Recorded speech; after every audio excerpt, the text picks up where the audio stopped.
mic. Yeah. All I need is one mic. Yeah. All I need is one mic.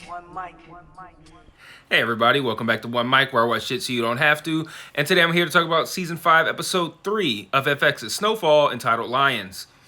This episode's entitled Lions. It's pretty clear by the end of the episode.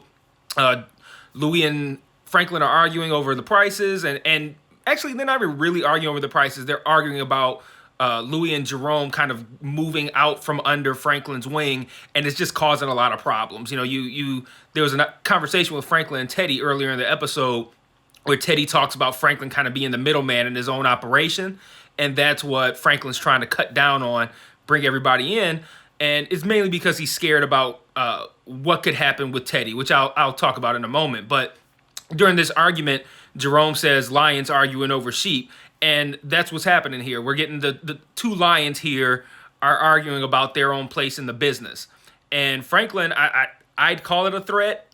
Franklin essentially ends the argument with a threat, saying that he's willing to do, there's nothing he's not willing to do in order to make sure that he's good. So Louis and Jerome need to stop putting him at risk. And this episode was a good one because it narrowed down the focus a little bit. We had two main storylines that we worked with, both of which I found to be pretty interesting and compelling. I'm going to talk about the storyline involving Scully first, and then I'm going to talk a little bit about Franklin. So Scully returns in this episode. If you watched my video for episodes 1 and 2, I lamented the absence of Scully. And I'm like, man, that they really could have used Scully. And right on time, Scully reappears. And he's even more Scully than he was in previous seasons. We see him brandishing a fucking samurai sword and shit. He's completely off his rocker. It seems like it's probably been... well, actually, no, I can't guess how long it's been. I was going to say it's his daughter's birthday, but that doesn't mean it's been a year since her death. So like it could have been 3 weeks for all we know, but it wasn't. But it could have been 3 weeks for all we know. But basically, the central problem here is that Jerome and Louis are working with Scully. They had promised him, I guess, that the prices were going to drop. So when Teddy said that he wasn't going to drop the prices, now they're in a position where they have to tell him, like, yeah, I know we said we was going to drop the prices, but we can't do that. So they end up meeting up with this guy, Mello, who is there on behalf of Scully. He looks kind of like Eddie George, the running back from, who was he on? He was on Tennessee when he was in the NFL. I can't remember who he played for in college, but this guy kind of looks like Eddie George. And Mello essentially tells him, you know, like, Scully ain't even right in the head. So with this bad news, you better hope he's having a good day and not a bad day. We find out that he's having a bad day because it's his daughter's birthday the next day. And it's all bad. So Jerome and Louis go to meet up with him and essentially are telling him about, you know, like, I know we said we was going to drop the prices, but we can't do it.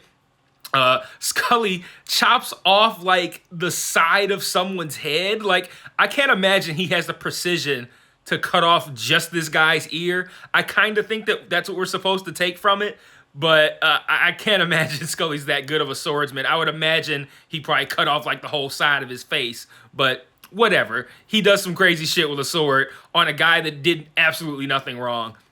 But he's clearly off his rocker, so Jerome and Louis... Well, we are led to believe that Jerome and Louis devise a plan to essentially have Mello replace Scully, and then that he can be more reasonable to work with.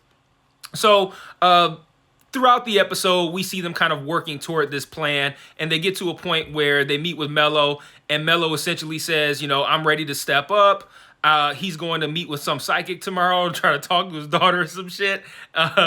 Gives him the address, says, you know, I'll pay you $100,000. It's basically what they ended up agreeing on. Pay you $100,000. You take out Scully. Let me know when it's done. Boom. So it sounds like everything's all set. Come to find out, Louis goes up to the spot first, pays the woman working there. Her and Jerome go in. Scully comes in. They come out with the guns drawn. And again, we are being led to believe at this point that they are going to knock out Scully so that Mello can step in and be a lot easier to work with. But what actually ends up happening is they make a deal with Scully. They bring Scully back to the club. He hides in another room. Mello comes in with the money, prepared to essentially take over. They tell him everything's good. And I already knew this was a setup because, again, when someone doesn't die on screen, you are being tricked in some sort of way. And I'll be talking about that again later as well. But he comes in, he thinks everything's cool. They reveal that Scully is actually there, overhears everything. He knows that that Mello was planning on taking him out. So he snaps Mello's neck, takes the other guy that Mello is with, and he actually lets them keep his chain that I'm assuming has his daughter's picture in a pendant or something like that. Because he said something like, he said something about leaving his daughter with them to let them know that they cool or some shit like that. And he also lets them keep the $100,000 that Mello was going to pay them for his death. So, I think that was their plan the whole time. Like that's why I said we were led to believe that they were trying to put Mello in his place. And I think the actuality is that they were trying to do exactly what they did, which was make things right with Scully. Because you think about the scene at the end of season 4 when he had the option of shooting Louie in her hospital bed, and he didn't do it. And then they also have the situation where they told him they was going to drop the prices, and then they essentially took it back. So to make things right with him, they basically helped him get Mello out the picture, like get a snake out the picture. You know, Scully mentioned he had a good line about possums, and Mello ended up being a possum. I think the line was something to the effect of possums, when they play dead, they smell like shit to deter potential predators, but they don't do it over and over with the same predator.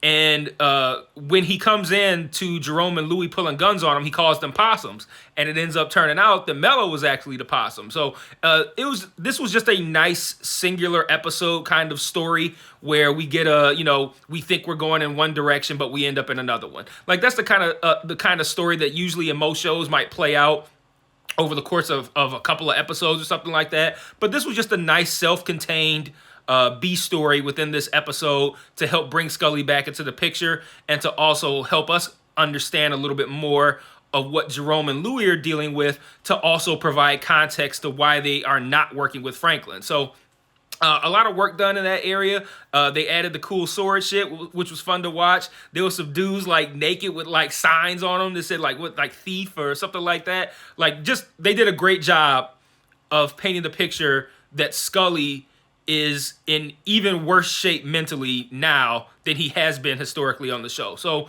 really good stuff there with Scully and that B plot.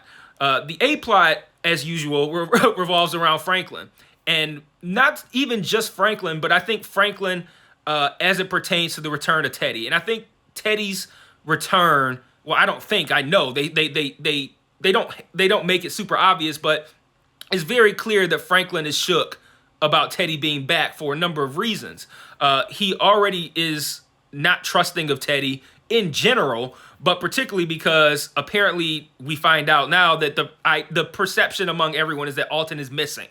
And he thinks Teddy is responsible for that. He also doesn't like the fact that Teddy's not dropping the prices, and he doesn't like the fact that Teddy is saying, yeah, Grady just had to go, and isn't really giving an explanation for what happened to Grady, and Franklin is just suspicious of that too, which, as we know, he has every right to be. So Franklin spends a lot of this episode kind of dealing with his feelings about Teddy being back, and working toward kind of not following Teddy around, but trying to get to the bottom of what might be happening here. He has a scene where he meets with Teddy, and they start with conversing about the prices, and that's when Teddy makes the comment about Franklin being a middleman in his own operation. But the real reason for this meeting was to ask Teddy about Alton. Teddy swears up and down that he has no idea where Alton is at, which we know not to be true, but he says it nonetheless. And then there's an interesting little tidbit in that scene where Teddy spits out some gum into a gum foil wrapper, and Franklin makes a comment about him trying to stop smoking. So we can assume that this is some sort of nicotine gum. And that becomes relevant later on when Franklin is walking through this abandoned building that he suspects Teddy was in, which we know that he was, and he finds that same thing, like gum wrapped up in foil. Now I like the attention to detail here, but I also find it implausible that a guy as smart as Teddy in the CIA will be sloppy enough to leave that kind of evidence. Like, it makes me think that he might have left it on purpose. and then there's like footprints leading up to the chair that's sitting by the window. Like I don't buy that Teddy is dumb enough to go in there with muddy boots, walk to the window with muddy boots, leave a clue like that, leave the chair by the window. Like I feel like he did this on purpose, and this is Teddy kind of playing the long game here, especially because Teddy has to know that Franklin is onto him, because Franklin starts to ask Gustavo about this change in location for the meetup, and then he starts to ask him about Grady, and then he looks around, notices the high buildings of this specific abandoned building, and completely changes his tune. So I think Teddy in that moment realized, okay, Franklin's on to me. He knows I'm here, because Franklin even looks up at the building. He knows I'm here. I'm out. But I think that he left the chair there and the gum there to kind of, well, I don't know what his plan is, but I think he would have done that on purpose, especially since he clearly has to know that Franklin is on to him. So he would be meticulous with making sure that his presence wasn't noticed if it was really important that it not be known he was there. So I think Teddy is probably doing that on purpose, but that's something we'll find out later. So Franklin discovers that Teddy has been doing that, and then he also is told that whatever happened to Alton, Teddy has no idea.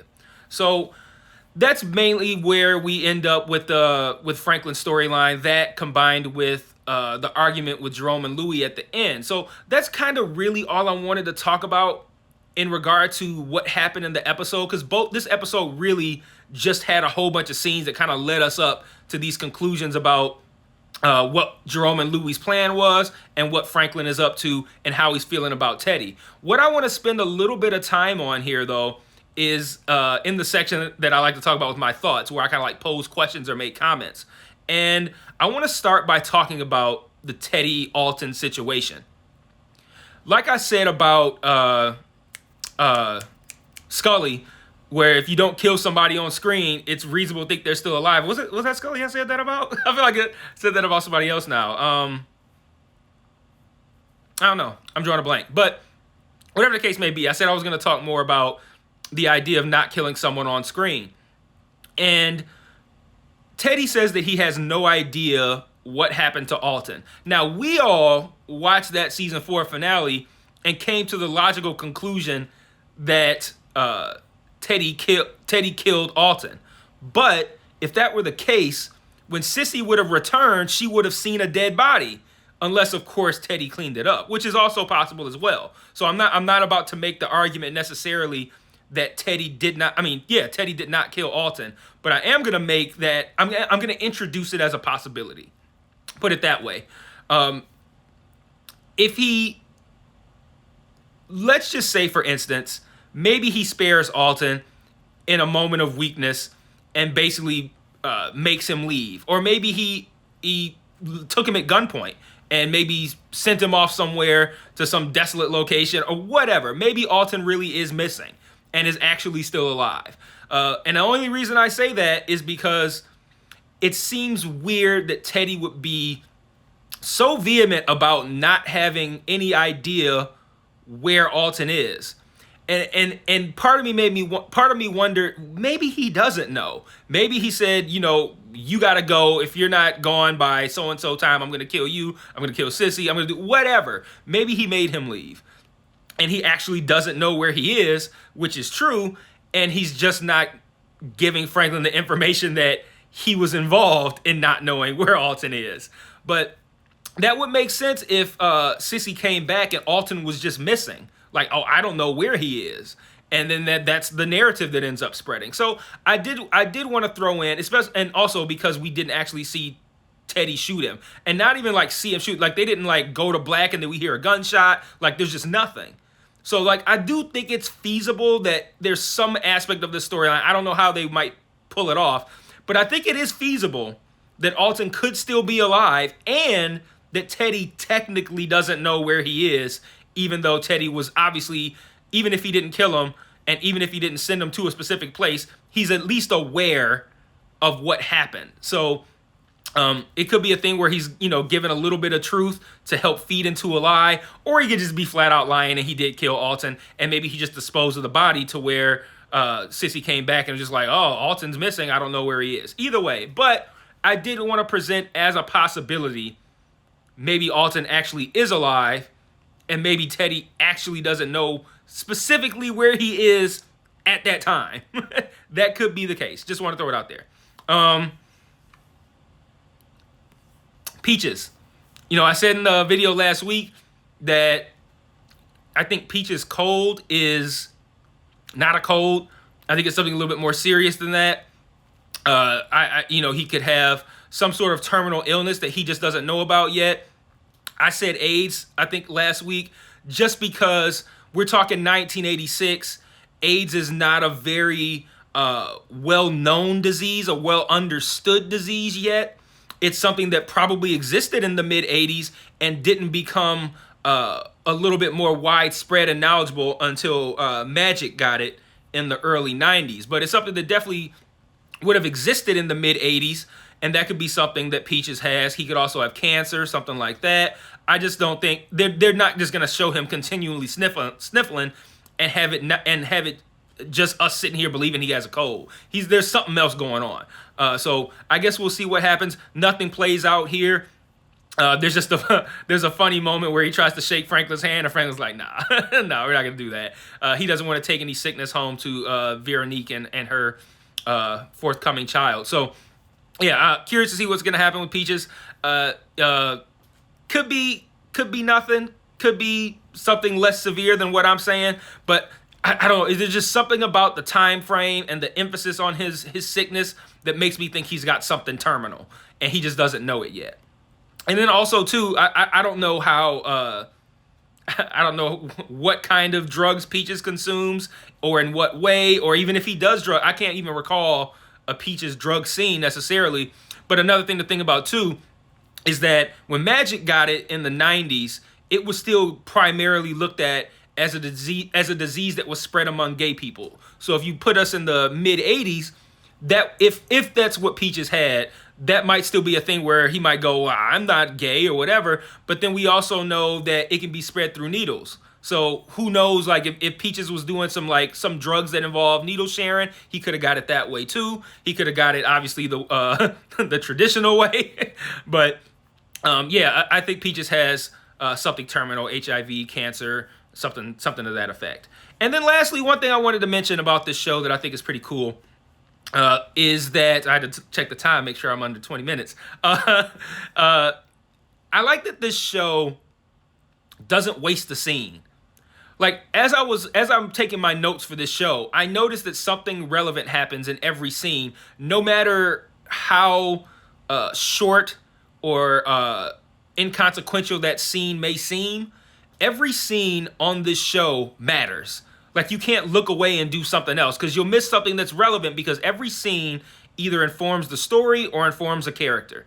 And I like that about this show. I like that there's whoever edits this doesn't leave in any filler and doesn't take out things that matter. So like I like the fact that this show is very particular about everything that we see. It's not one of those shows where you gotta like, why is that in the show? Like, what do we need that for? Everything matters, right down to, like I said, the whole thing about Teddy spitting out the gum.